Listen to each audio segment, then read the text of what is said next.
Thanks. My brother and I began investigating in our teenage years, and we learned that there are non-human spirits too, the angelics, and there's the demonics too, which are the opposite of angelics. They have never walked the earth in a human form either. And however, they are the absence of anything which is positive, anything which is good. Anyway, my brother began experimenting with spirit communication in our mid-teen years. Because we were experiencing this, he fooled around with what? Ouija board, right, the famous Ouija board.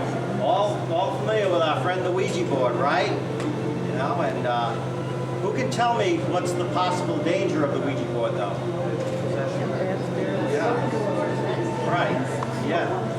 You know, you're opening up a door and you're asking dead Uncle Fred to come in, but that's no guarantee it will be dead Uncle Fred. Many times they initially start out appearing very friendly, like they're Casper the Friendly Ghost or their Aunt Tilly, and they're watching over you. But once they've gained your trust and have infiltrated your life, then they'll show a different side to their character. They'll show a hostile side. So my brother actually had that experience, and I'm going to ask him to explain a little bit about that, working with the Ouija board as a teenager. What now? Yes. Oh, okay. You're on. I'm so unprepared, yes. Okay, Ouijaing. Something we all, any serious paranormal investigator, including the members of T.A.P.S, will advise you not to delve into. I mean, many people have guns and they say, like, oh, just, don't ever shoot a gun, stay away from guns, Many of us started out experimenting with Ouija boards, and that's what I did. Starting when I was age 14, 15, my sister was 13 years old, and we would talk on the Ouija board because it would get us quick results. It wasn't just waiting for a spirit to manifest. Here you could put your hands on a planchette and right away get results. So we asked some of the standard questions: how old will I be when I get married? How long will I live? But then we picked up on something that actually seemed to give some cogent responses. It was a spirit that we asked, where are you from? And it went up to the little figure of the female spirit. It's illustrated on the board. Then it spelled out the name Sylvia with a Y. And so we started communicating with Sylvia, and Sylvia would give us some good answers. Then we asked the inevitable: give us a sign. Sylvia spelled out cellar, C-E-L-L-A-R. So we put down the planchette and went to the top of the basement stairs. We waited there about 20 minutes, and, decided we weren't going to get any response. Then when we got up to leave, there were 3 or 4 raps on the wall, but they were, distinguishable raps. Bump, bump, bump, bump. So we waited a few more minutes, got more raps. It was interesting, we got results. But the raps kept on. The raps kept on for 3 or 4 years after that, without being called upon. My sister and I, had various degrees of activity, interest in the Ouija board, until it started giving us responses we didn't want. It's like there was a struggle for the presence of the board. Of course, we can't know how much was going on in our own subconscious and how much really seemed to be of a paranormal origin. We did get some phenomena like the wrappings on the wall and air currents, like cold breezes going over our fingers. But the cold breeze would come whenever this more hostile, malevolent entity seemed to come on. And as I mentioned, there seemed to be a struggle for the personalities of the board. So that when this malicious entity, which would come out with spell out obscenities, threats, after a while we were discouraged of not using the Ouija board anymore, so we put that away. It was not too long after that. I'd set up a room in the basement, and there was little activity, not too much. Furniture would be rearranged, but just interesting stuff. Nothing too scary, somewhat innocuous. At one point, my mother was having a glass of water, and we heard kind of a slurping noise. All of a sudden, the water was gone, and she still had the glass in her hand. There was a glove, a woman's glove, that appeared in a hallway of our house, and then disappeared. Nobody knew where it went after that. It was just there. So I put it up on the kitchen table, turned around, it was gone. Let me mention, this house was about 6 months younger than my brother and I, so it's not like it seemed to be like a haunted house. Before that, it seems like I got it haunted, really. So I was recording some music with a friend of mine, and when we played back the recording of the music, towards the end, we're conversing. Towards the end, something that sounded like a human voice came up. It was quite distinct. Back then, I'd never heard of an EVP, electronic voice phenomenon. I thought I was the only one that this had happened to. And it sounded like it was saying in slow motion, "Someone help me." You could even hear the exhalation of breath. You know what it said? "Help me." We played it back over and over again. My friend had some recording equipment. He sped it up more and more until he got up to 9 times the original recording speed. At that speed, it comes out clearly as a woman's voice and says, "Carl, help me. Help." Now, I used to play this voice, this recording in lectures. I don't have it anymore because with age the tape disintegrated. But I never knew what to make of this. It seemed to be a plea for help. Should I try and help it? Should I attempt some type of spirit rescue? I never really knew what to do about it. And it was about a year later that I started seeing somebody or something in that basement area. As I said, I set up my room there. I wanted my own space. One night, as I was turning off the light to get ready for to go to bed, I heard some shuffling around. I heard furniture moving. It didn't alarm me then. I thought it might be my brother downstairs. It just seemed so mundane. I didn't think much of it. So I looked over to where the noise was coming from, or seemed to be originating, and a woman was there, seemingly solid as any of you. She walked by me. This thought process was all within the span of a second, but I thought, oh, somebody's down here. Now it's somebody I don't recognize, but it's obviously a person. Something's wrong with it. She's not making any sound as she's walking across. It was carpeted, but it was the thin carpet. It should have made some noise as she walked by. Then I noticed she was dressed in clothes of about a century before, in a grayish-black frock. I remember some details of her attire. She had her hair pulled back into a bun, and so she walked by me. So I couldn't find the light at that time. I yelled for somebody upstairs to turn on the light. They did, and I said, I lost my way down here. I told myself I was wide awake, but okay, they say there were lucid dreams. It was probably that. Then I saw her again, and I saw her again, and again. The closest and most clearly I ever saw her was in the daytime. I was down there. I turned around, and there she was. Oh, probably not even a yard from me. I was startled. I didn't react. I froze there. So I had time to examine her. The analytic part of my mind was memorizing everything I saw, taking it in. Here was a woman. She looked to be in her 40s, and I remember her stare. If anybody has ever had an encounter with a ghost, with a spirit, you'll know what I mean by that unnaturally still and intent stare. Almost like she's a photograph. But she was solid, she was three-dimensional, seemingly solid, three-dimensional. She just gazed at me, and I gazed back at her. There was some kind of communication. And I said, "Hello." I had the presence of mind to speak to the spirit. Then she just evaporated like dew in the morning from the bottom up. So I'm just leaning there saying, I said out loud, "How am I ever going to get anybody to believe this?" And so that was my closest encounter visually with what we call a full-bodied apparition. Now I want to talk a little bit about the demonic realm. Before you do, I just want to ask, is there anybody here who's not familiar with the term EVP? Everybody knows what an EVP is. For a second, just in case anybody doesn't, picture me as Grant Wilson for a moment. And it stands for? Right.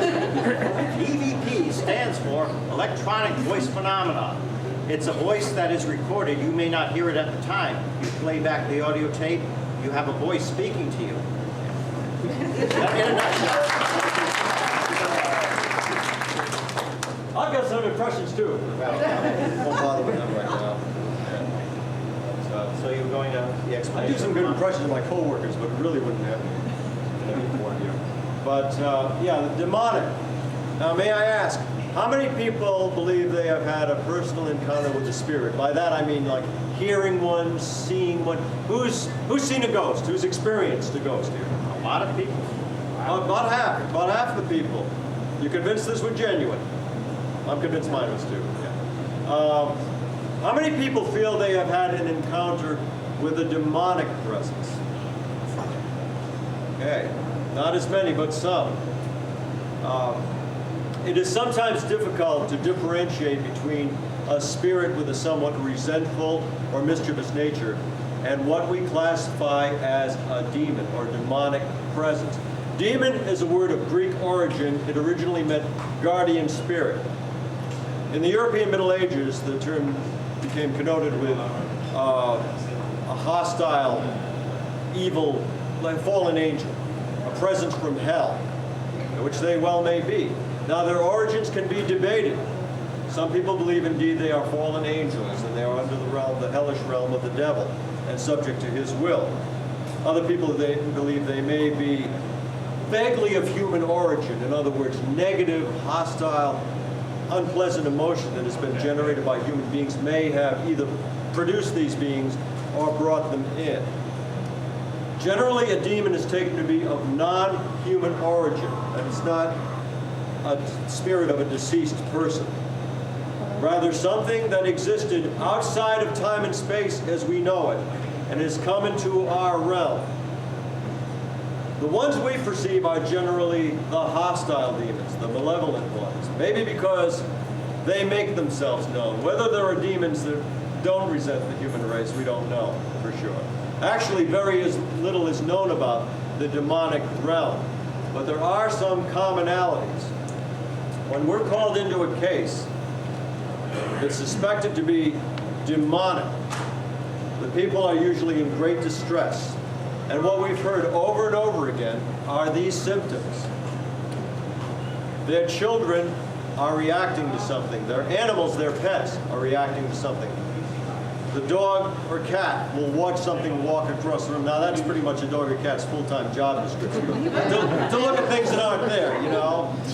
But when they're growling and, you know, or hissing and upset at something that they're seeing, in conjunction with the children in the house, seeing something at night. Now, this also blurs over into the realm of child psychology. But the children, with enough regularity, are reporting that they're seeing something in their room. I don't know why it's always this pattern. It starts off with, and some of you may even identify with this, the children see a shadowy form. The inhabitants, including the adults, are starting to smell something foul. The air gets heavy and they're smelling something. They can't trace its origin. Something stinks in the house, then just as suddenly it's gone. The adults start seeing this shadowy form. The children start saying, there's a nice lady who comes to visit us at night. Or this nice man came and he just looked at us. Suddenly it's not so nice anymore. Suddenly they're getting scared. The parents will ask them to describe who they're seeing. It suddenly seems to be more than an imaginary friend. So they ask, could you describe this lady or this man? Almost in every case, this entity they're seeing, this person, this spirit, doesn't have eyes. It has like reddish, like glowing coals where the eye sockets are, or just nothing there. And this gets a bit disturbing because we have heard this reported again and again. It's much less common than the human type of haunting. Generally, when somebody has what they feel is a ghost in their house, they just want verification and edification that this is, you know, that it's haunted. They don't even necessarily want to get rid of it. They want to just don't let it scare us, you know, as long as it keeps to itself. But if it's a demonic, they're having problems there. That's the first stage. The next step is that the adults, well, the children will sometimes wake up screaming and saying, it's hurting me, it's hurting me. Then the adults, the parents, start waking up with mysterious scratches on their arms, legs, chest, and back. These seem to be made by an animal. You know, there'll be 3 or 4 lines. I've seen this. We've seen them manifest while we're there. We've seen them when they've been turning into scabs after a few days, and then they'll replenish themselves. You know? And you'd have to be there to know and interview these clients to know that they are in complete sincerity. Then they get mysteriously sick. You know, why is everybody sick in the house? Something's going through the house and it just won't lift. Then things start moving. This is the general pattern. Lastly, things start moving. Heavy objects. Another indication that it's a demonic presence rather than a humanly generated spirit is that heavy objects such as armoires and sofas are moved around. Now, we can go in with an electric circuitry and that as the casing comes loose. There are a lot of causes, you know, for electromagnetic generation, but all these mundane causes discounted. Sometimes standing in a room, all of a sudden the scale will go up. A little about the activity. One of the telltale signs is also things tend to move counterclockwise. Activity seems to be contrary. Also, things will tend to come in threes. Things will happen in threes. One telltale sign that it's demonic. You hear the 3 knocks. This is actually an insult to the Holy Trinity, Father, Son, and Holy Ghost. That is a telltale sign. Also, these psychic hours are basically considered to be 9 p.m. to 6 a.m., with the high noon, the witching hour, so to speak, being 12 midnight. However, with the demonic, the high noon of the demonic is 3 a.m. 3 a.m., between 3 and 3:30 a.m. is when I see some people nodding. Some people have experienced this apparently. And you remember in the Amityville Horror, things happened at 3:15 a.m. when the DeFeo children were killed at that time. Things do tend to happen at 3 a.m. for that hour, the hour between 3 and 4. That is the high noon of the demonic, and those are telltale signs as well. Now, does this prove that these entities, these disincarnate or disembodied entities, are fallen angels, that they punch a time clock in hell? No, not necessarily. It's an indication, because almost invariably with demonic cases, and I don't know of any case where they haven't responded to this, they are responsive to religious provocation. That doesn't mean if you speak holy names that they'll just depart, but it seems to stir up the psychic dust. It aggravates them. In a demonic case, often religious iconography, like religious pictures, will fly off the wall, especially when the name of Jesus is mentioned or when people are in prayer. Sometimes they'll just fly off the wall right then. Something's stirring up the dust with them. And I think it's good to operate on that principle, regardless of your faith or degree of religious belief, to treat them as if they are fallen angels, as if they are subject to the will of God, and counter them. I was going to say assault, but it's better to counter them that way, because they do seem responsive, and it can't hurt, and will probably help. Some people take the approach of meeting these demonics head on, which is not always successful, because they're like weasels, they're like gophers. They can retreat, come back when a weaker person is there. Like lions looking for the weakest gazelle, the weakest animal that has fallen back from the herd. They'll seek out the most vulnerable person. And in every case of a demonic haunting, I've noticed that somewhere in the clientele, the clients who have called us in, there's somebody with some unresolved conflict, some serious psychological imbalance. They seem to be the focal point. That's what the demon will seek out. And it's often difficult to classify with any paranormal investigation, particularly demonic. Where does psychology end off? Where does parapsychology begin? They blend. It can be hard to differentiate between the two influences. But again, I have noticed that when there is a demonic haunting or a suspected demonic haunting, somebody has a problem. Somebody has some serious conflict that is not yet resolved. And this comes out in the interview process. That is the person to watch. And as well as an expulsion or a blessing in the house that my brother and his wife will perform, if requested, addressing whatever that psychological imbalance is will often sever the tie. And again, there are differences between human and demonic hauntings. Another one being that in a human type haunting, where it just seems to be the spirit of a deceased human being, often this haunting is recurring. It may be a residual type of haunting that keeps replaying itself and is not responsive to the people in the house, the occupants. Or it may be just somebody's relative or a spirit of unknown origin that keeps showing up and it's not really harmful. Like a tavern spirit, like some hotels and taverns are haunted.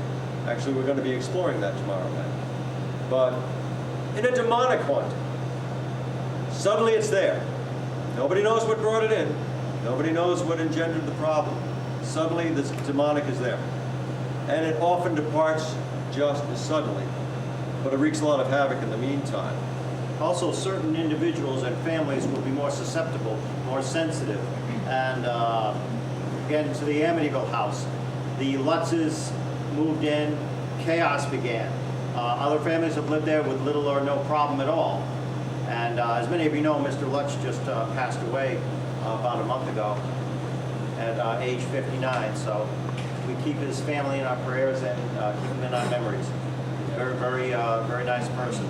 Good to know. Keith and Sandra and I, and the members of the Atlantic Paranormal Society, many of us, have met Mr. Lutz, and we were fortunate enough to have made his acquaintance. He, you know, whatever credence you lead to the story of the Amityville horror, there are certain facts that can't be ignored. They did up and leave their possessions behind.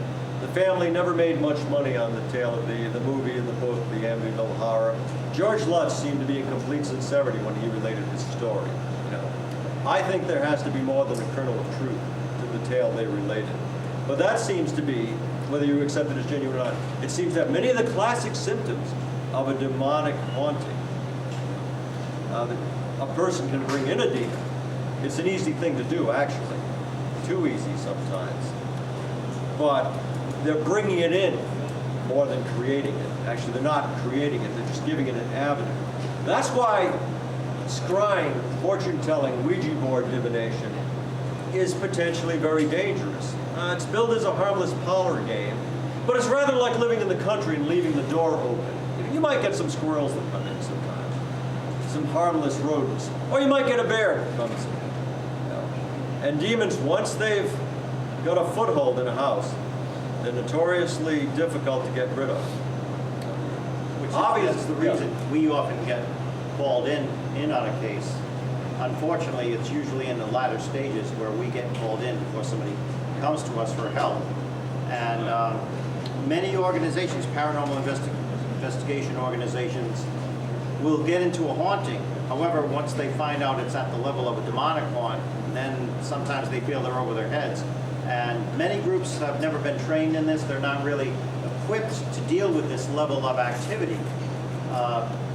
In fact, that's how we met Steve Gonzalez, you know, a good friend of mine, because he knew that Jason had demonologists on the team.